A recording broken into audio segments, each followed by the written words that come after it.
The Striding Place by Gertrude Atherton. Recording by Cassie. Weigel, continental and detached, tired early of grouse shooting. To stand propped against a sod fence while his host's workmen routed up the birds with long poles and drove them towards the waiting guns, made him feel himself a parody on the ancestors who had roamed the moors and forests of this West Riding of Yorkshire in hot pursuit of game worth the killing. But when in England in August, he always accepted whatever proffered for the season, and invited his host to shoot pheasants on his estates in the south. The amusements of life, he argued, should be accepted with the same philosophy as its ills. It had been a bad day. A heavy rain had made the moor so spongy that it fairly sprang beneath the feet. Whether or not the grouse had haunts of their own, wherein they were immune from rheumatism, the bag had been small. The women, too, were an unusually dull lot, with the exception of a new-minded debutante who bothered Weigel at dinner by demanding the verbal restoration of the vague paintings on the vaulted roof above them. But it was no one of these things that sat on Weigel's mind as, when the other men went up to bed, he let himself out of the castle and sauntered down to the river. His intimate friend, the companion of his boyhood, the chum of his college days, his fellow traveler in many lands, the man for whom he possessed stronger affection than for all men, had mysteriously disappeared 2 days ago, and his track might have sprung to the upper air for all trace he had left behind him. He had been a guest on the adjoining estate during the past week, shooting with the fervor of the true sportsman, making love in the intervals to Adeline Cavan, and apparently in the best of spirits. As far as was known, there was nothing to lower his mental mercury, for his rent roll was a large one.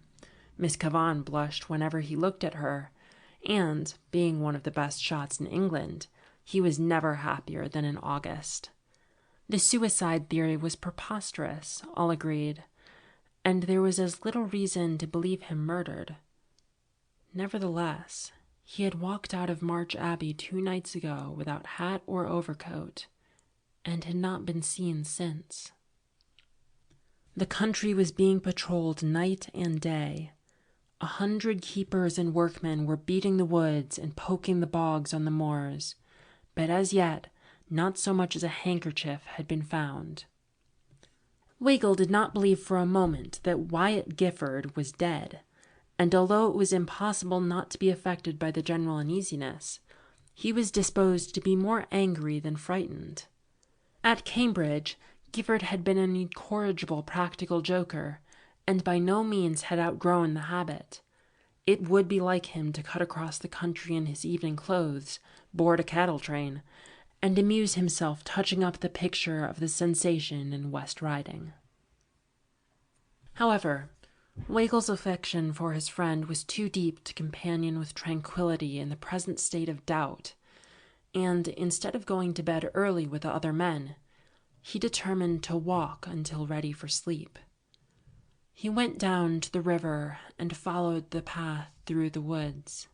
There was no moon, but the stars sprinkled their cold light upon the pretty belt of water flowing placidly past wood and ruin, between green masses of overhanging rocks or sloping banks tangled with tree and shrub, leaping occasionally over stones with the harsh notes of an angry scold, to recover its equanimity the moment the way was clear again. It was very dark in the depths where Weigel trod. He smiled as he recalled a remark of Gifford's. An English wood is like a good many other things in life, very promising at a distance, but a hollow mockery when you get within. You see daylight on both sides, and the sun freckles the very bracken.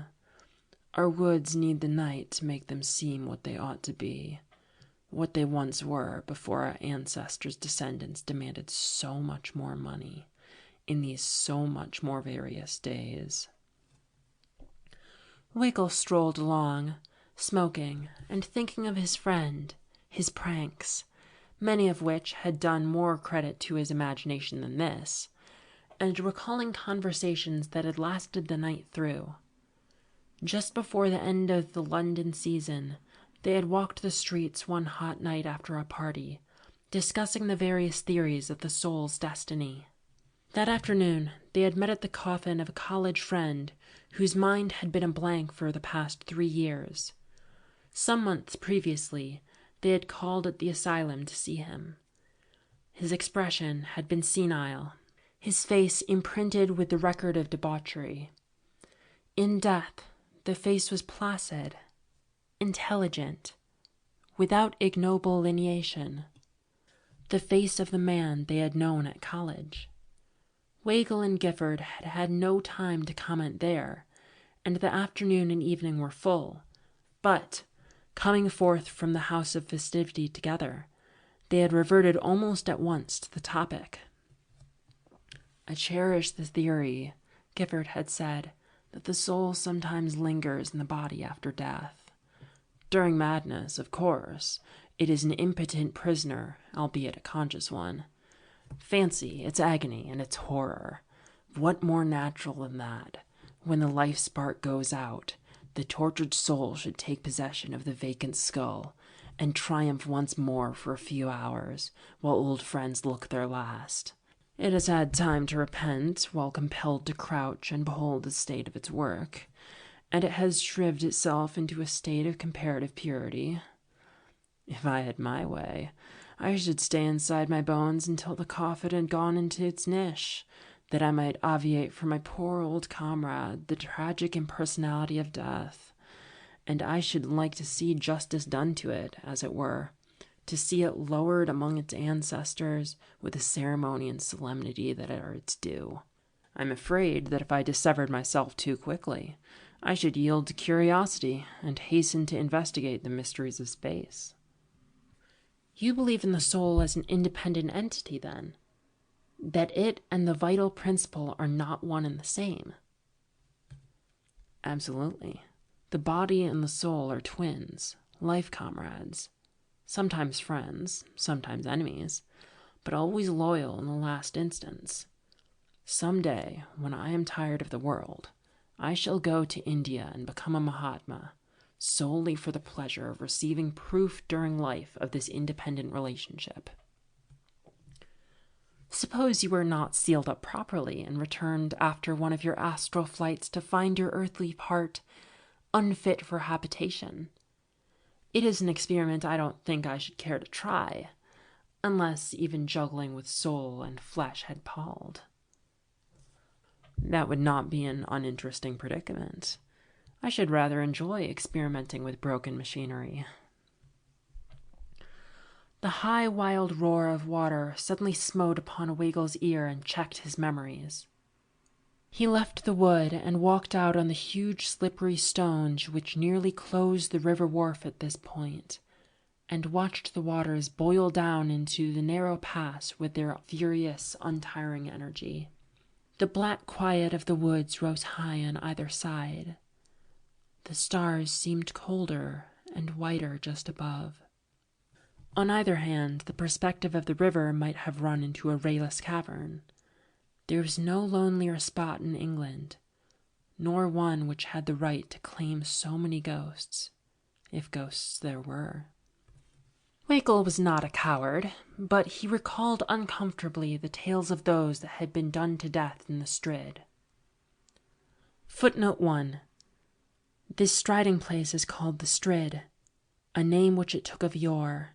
1,000 years hath it borne the name, and it shall 1,000 more.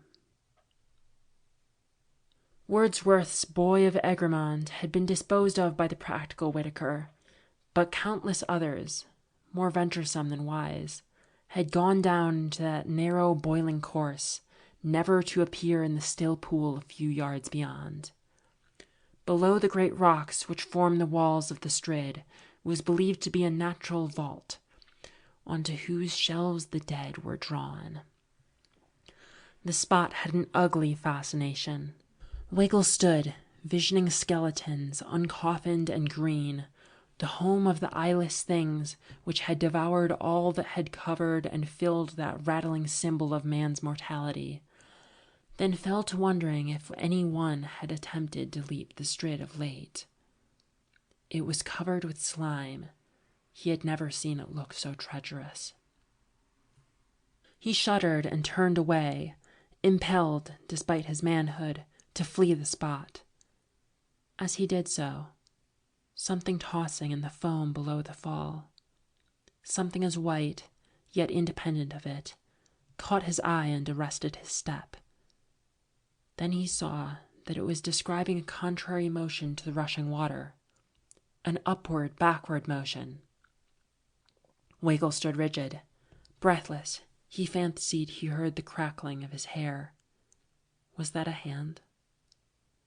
It thrust itself still higher above the boiling foam, turned sidewise, and 4 frantic fingers were distinctly visible against the black rock beyond.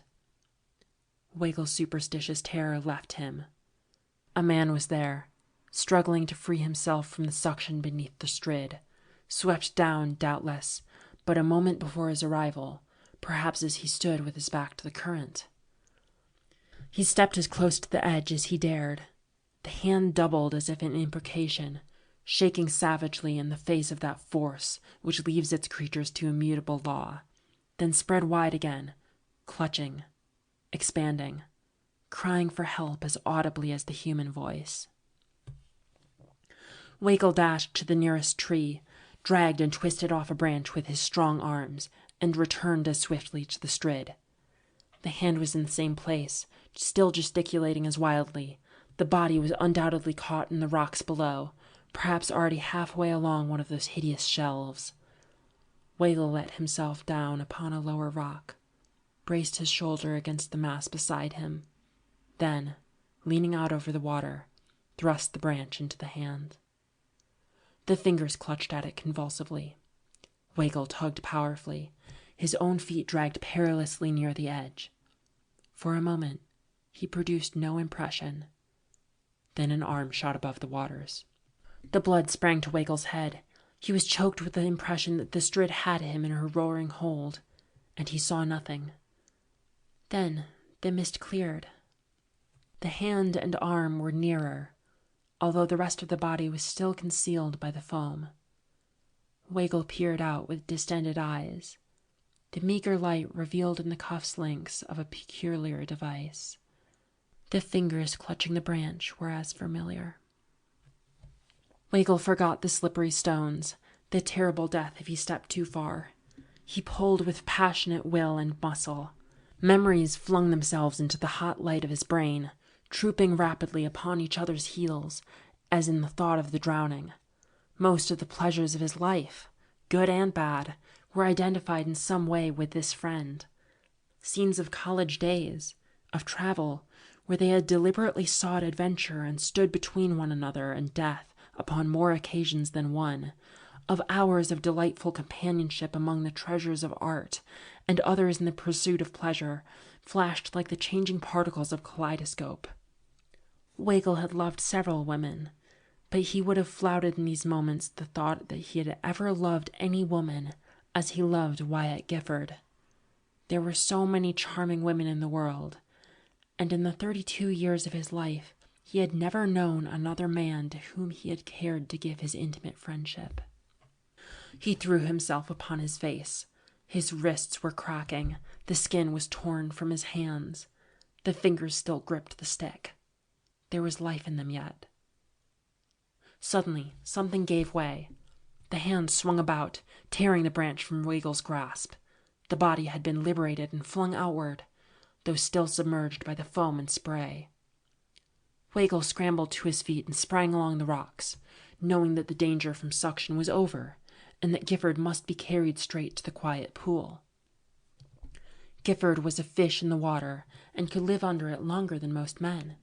If he survived this, it would not be the first time that his pluck and science had saved him from drowning.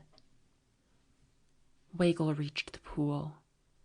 A man in his evening clothes floated on it, his face turned towards a projecting rock over which his arm had fallen. upholding the body. The hand that had held the branch hung limply over the rock, its white reflection visible in the black water. Weigel plunged into the shallow pool, lifted Gifford in his arms, and returned to the bank. He laid the body down and threw off his coat that he might be the freer to practice the methods of resuscitation. He was glad of the moment's respite. The valiant life in the man might have been exhausted in that last struggle. He had not dared to look at his face, to put his ear to the heart. The hesitation lasted but a moment. There was no time to lose. He turned to his prostrate friend. As he did so, something strange and disagreeable smote his senses. For a half moment he did not appreciate its nature. Then his teeth clacked together, his feet, his outstretched arms pointed toward the woods, but he sprang to the side of the man and bent down and peered into his face. There was no face. End of recording.